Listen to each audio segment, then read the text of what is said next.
Assalamualaikum warahmatullahi wabarakatuh. Perkenalkan, saya Abdurrahman Wahid dan rekan saya Aska Zidan An-Nabil ingin sedikit mempresentasikan makalah yang telah kami buat yang berjudul Perkembangan Kebudayaan Islam pada Masa Abbasiyah. Ya, mengenai pendahuluan, peradaban Islam mencapai puncak kejayaannya itu pada masa dinasti Abbasiyah yang mana berdiri pada tahun 132 Hijriah atau 750 Masehi setelah berhasil menggulingkan dinasti Umayyah, di mana dinasti ini memerintah selama lebih dari 5 abad dan membawa Islam ke masa keemasannya.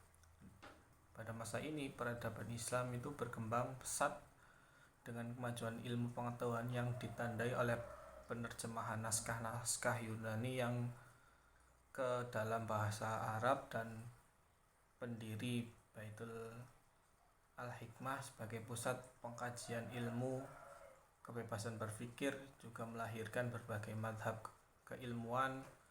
Sementara stabilitas politik dan kemakmuran ekonomi juga menjadi faktor utama di mana kebersinaran dinasti ini.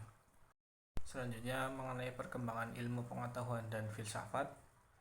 Yang pertama ada jaringan keilmuan, di mana terbentuknya jaringan keilmuan yang kuat terutama yang berkaitan dengan Al-Quran dan hadis. Kemudian yang kedua ada lembaga pendidikan, di mana pembangunan berbagai lembaga pendidikan seperti halnya kutab dan madrasah serta halaqah di masjid-masjid. Kemudian yang ketiga ada kurikulum, di mana pengembangan kurikulum yang mencakup ilmu agama dan umum seperti ilmu tafsir, fikih, hadis, falsafah, bahasa, sejarah hingga ilmu eksak.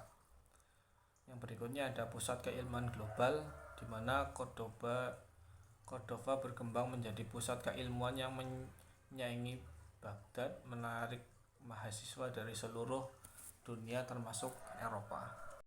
Berikutnya mengenai tokoh-tokoh filsafat Arab Spanyol. Di sini kita menyebutkan 3. Yang pertama itu ada Ibnu Bajjah, yang kedua ada Ibnu Tufailah dan Ibnu Rushd. Yang pertama mengenai Ibnu Bajjah, di mana tokoh pertama dalam filsafat Arab Spanyol yang dikenal luas dalam berbagai bidang ilmu seperti Al-Farabi dan Ibnu Sina di timur. Ia mengkaji filsafat dalam aspek etika dan eskatologi. Kemudian ada Ibnu Tufail, di mana penerus pemikiran Ibnu Bajjah ini yang terkenal dengan karyanya Haib Ibnu Yaqzan yang membahas filsafat, kedokteran, dan astronomi. Dan yang ketiga ada Ibnu Rushd, di mana beliau itu lahir di Cordova pada tahun 1126 Masehi dan wafat di Maroko pada tahun 1190 Masehi. Beliau dikenal sebagai komentator dan kritikus ulung karya-karya Aristoteles, di mana pemikirannya itu begitu berpengaruh di Eropa sehingga melahirkan aliran Averroism. Kemudian mengenai pendekatan konstruktivis sejarah, perkembangan ilmu pengetahuan di dunia Islam itu berlangsung secara bertahap dan konstruktif, di mana proses ini itu mencerminkan dalam penyusunan buku ilmiah yang dimulai dari ide hingga struktur bab yang rapi, suatu bentuk pembelajaran berbasis pengalaman dan refleksi, di mana penerjemahan karya Yunani, Persia, India ke dalam bahasa Arab bukan sekedar terjemahan linguistik saja, tetapi juga transformasi epistemologi. Pengetahuan asing diadaptasi, dikritik, dan dikembangkan sesuai konteks sosial Islam.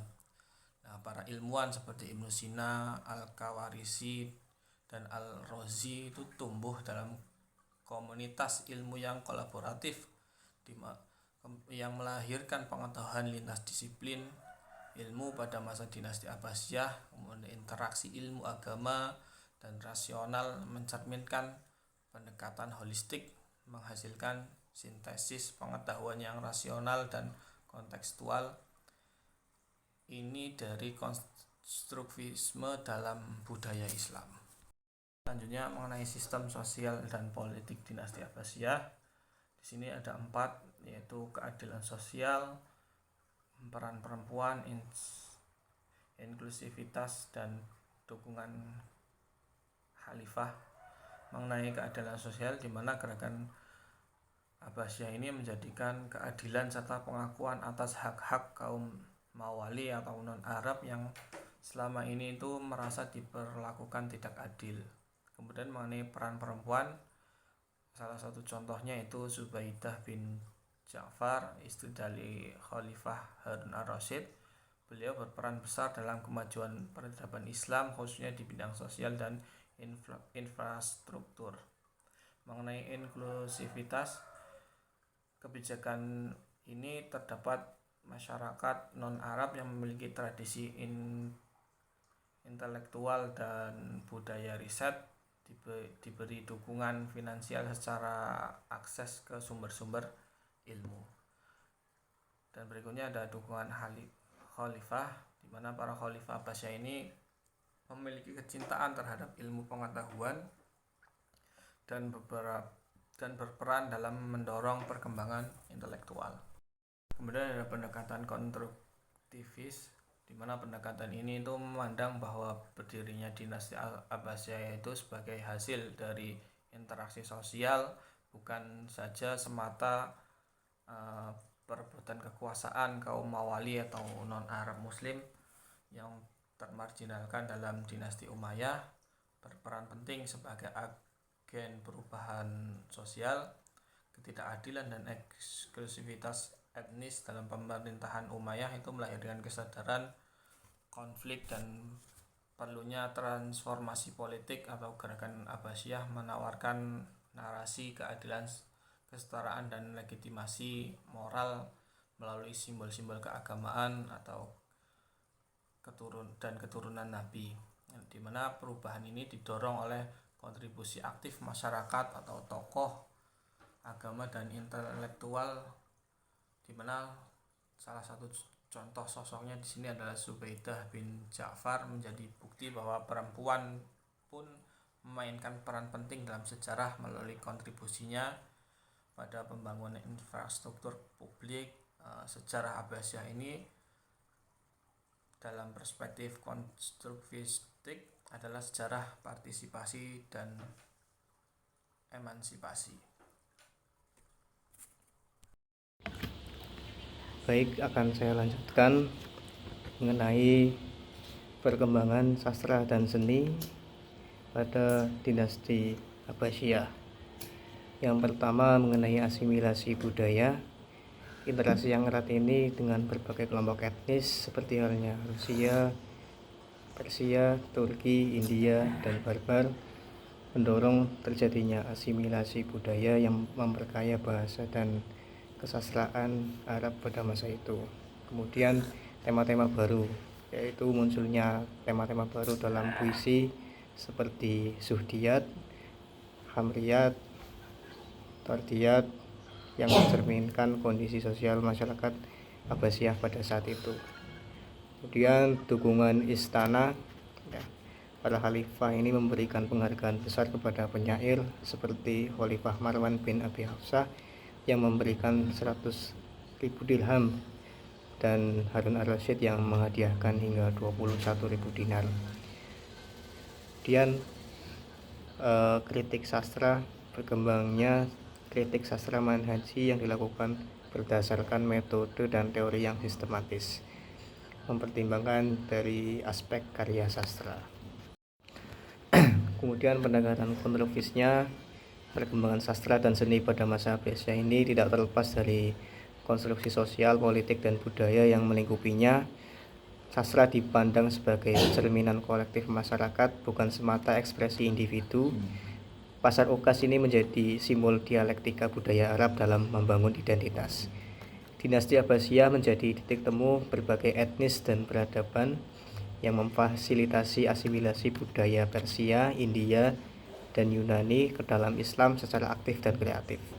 Karya sastra seperti puisi menjadi refleksi sosial politik, menghadirkan tema-tema seperti askesisme, perayaan minuman, dan perburuan ya. Dan ini sebagai respon terhadap gaya hidup masyarakat yang kompleks antara kemewahan dan spiritualitas. Lanjut pada ekonomi dan perdagangan pada masa Abbasiyah.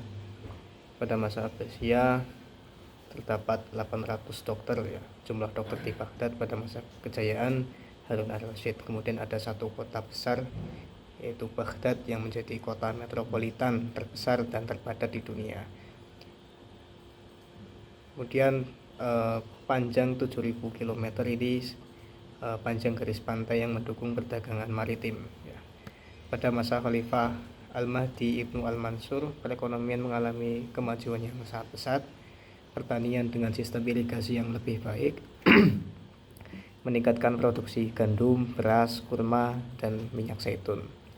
Sektor pertambangan juga berkembang, yaitu menghasilkan lebih banyak perak, emas, tembaga, dan besi. Perdagangan antara timur dan barat semakin ramai, menjadikan Basra sebagai pelabuhan penting di bawah kepemimpinan Harun al-Rashid. Masyarakat tentunya menikmati kemakmuran yang luar biasa seperti yang digambarkan dalam kisah 1000 bulan. Kemudian pendekatan kontroversinya mengutip pada penelitian oleh Maya Sadmiller, pada masa kekuasaan Al-Mahdi dan Harun al-Rashid, dinasti Abbasiyah mengalami lonjakan ekonomi yang signifikan berkat perubahan struktural dan institusional yang terintegrasi. Pendekatan konstruktivistik menjelaskan bahwa interaksi antara lembaga sosial ekonomi dan keagamaan mendorong yang pertama pertanian produktif, yaitu dukungan irigasi dan kebijakan perpajakan efisien yang meningkatkan hasil bumi, kemudian ekspansi pertambangan, produksi logam mulia, dan sirkulasi koin mencerminkan ekonomi monetisasi. Urbanisasi, kota Baghdad berkembang sebagai pusat industri dan ilmu pengetahuan. Investasi kapital manusia, pendidikan, dan medis difasilitasi negara untuk memperkuat struktur keilmuan. Kemudian perdagangan global, integrasi jaringan maritim internasional menjadikan Islam kekuatan ekonomi lintas budaya. Maya Sadmiller menegaskan bahwa kemajuan ini membantah asumsi bahwa Islam menghambat efisiensi ekonomi, justru menekankan dinamika sosial budaya yang adaptif dan progresif. Selanjutnya kritik terhadap dinasti. Terdapat 3 kritik terhadap dinasti Abbasiyah. Yang pertama kritik manhaji, yaitu pendekatan kritik sastra sistematis, kritik al-muwazanah, kitab al-miti yang membandingkan karya penyair, kemudian kritik al-wasatoh, yaitu kitab al-Jurjani sebagai mediator antara penyair dan kritikus. Dinasti Abbasiyah menghadapi berbagai ancaman, terutama dari kelompok Ulwiyin atau keturunan Fatimah yang akhirnya mendirikan Daulah Fatimiyah di Maroko. Persaingan politik ini memicu kebangkitan dalam dunia sastra dengan banyak penyair yang membela Abbasiyah melalui syair-syair mereka. Penitipan haji berkembang pada akhir masa pemerintahan Abbasiyah pertama dengan tokoh-tokoh seperti Muhammad Ibnu Salam al-Jumahi, Abul Abbas al-Mubarrad, Abu Abbas Salab, Ibnu al-Mu'tas, dan Qudamah bin Ja'far yang menulis kitab-kitab kritik sastra. Warisan peradaban dari dinasti Abbasiyah pertama itu kemajuan ilmu, itu fondasi bagi perkembangan sains modern. Kemudian tradisi intelektual, metode kritis dan sistematis dalam kajian ilmiah juga menjadi warisan peradaban dari Abbasiyah. Kemudian transmisi, yaitu jembatan ilmu dari dunia klasik ke Eropa modern. Peradaban Islam tentunya mencapai puncak kejayaan pada masa dinasti Abbasiyah, ditandai dengan kemajuan pesat di berbagai bidang seperti ilmu pengetahuan, filsafat, sastra, seni, sosial politik, dan ekonomi. Dukungan dari para khalifah terhadap kegiatan intelektual mendorong lahirnya banyak tokoh besar dan lembaga pendidikan yang menjadi pusat keilmuan dunia. Interaksi dengan bangsa-bangsa lain juga memperkaya kebudayaan dan membuka cakrawala berpikir masyarakat Islam. Warisan intelektual Abbasiyah tidak hanya menjadi kebanggaan peradaban Islam, tetapi juga berkontribusi besar dalam perkembangan peradaban dunia secara keseluruhan. Kesimpulannya, dinasti Abbasiyah yang berdiri pada tahun 132 Hijriah atau 750 Masehi menandai masa keemasan Islam dengan kemajuan besar di bidang ilmu pengetahuan, politik, ekonomi, sosial, seni, dan budaya. Kepemimpinan yang inklusif terutama terhadap kaum non-Arab serta dukungan terhadap pengembangan ilmu menjadikan era ini sangat berpengaruh. Lembaga seperti Bait Al-Hikmah mendorong penerjemahan karya-karya asing dan melahirkan ilmuwan besar seperti Al-Farabi dan Ibnu Sina. Secara sosial politik, dinasti ini membuka partisipasi luas dan memberi ruang bagi tokoh perempuan seperti Zubaidah binti Ja'far. Kemudian bidang sastra berkembang dengan tema-tema baru dan kritik sastra ilmiah. Dalam ekonomi pun, perdagangan internasional dan pembangunan infrastruktur menjadikan Baghdad sebagai pusat dunia Islam. Keseluruhan kemajuan ini mencerminkan hasil interaksi sosial dan kesejahteraan kolektif masyarakat dan membangun peradaban yang unggul. Ya, demikian presentasi dari saya, kurang lebihnya saya mohon maaf. Wassalamualaikum warahmatullahi wabarakatuh.